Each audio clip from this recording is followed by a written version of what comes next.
Well folks, I am back to Prime 95 and overclocking. So as you can see by CPU ID, if we can get it to focus, here we go. That's a good cell phone. I'm trying to push 4.5 gigahertz at 1.37 volts right now. I've tried pushing 4.5 gigahertz before on like 1.35 or 1.36 volts, but I never really got it stable. And that was like last August, so about 11 months ago. But I'm finally going at it again because I've just been having the urge to want to do it again. But, so, I just decided to try. I'm like, okay, I'm stable at 4.4 gigahertz at 1.345 volts, I believe it is, yeah. So I'm like, okay, let's just do 1.37 and see what happens. And it seems like it's pushing up to 1.376 a lot to 1.384.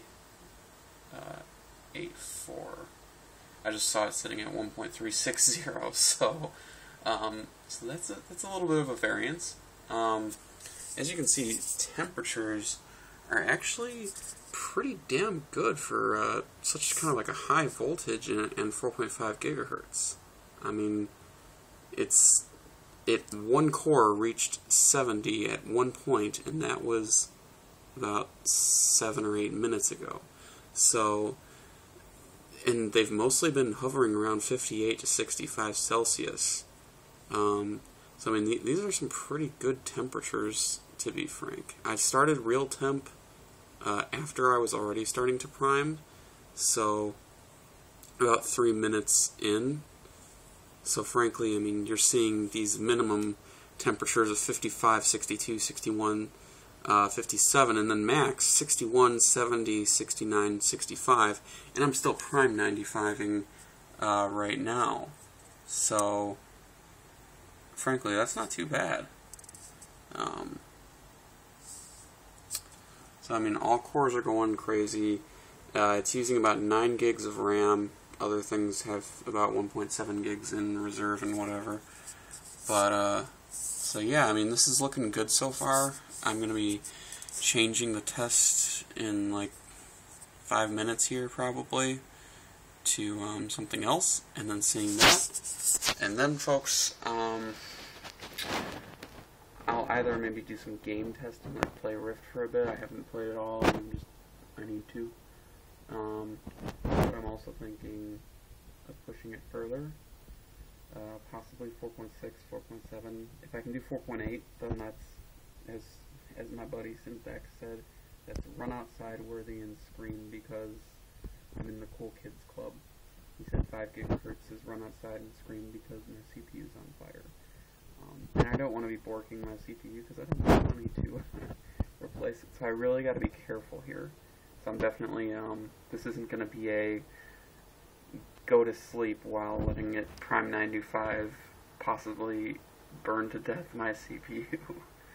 I mean, hopefully a blue screen can get in the way before that happens, because that would be bad.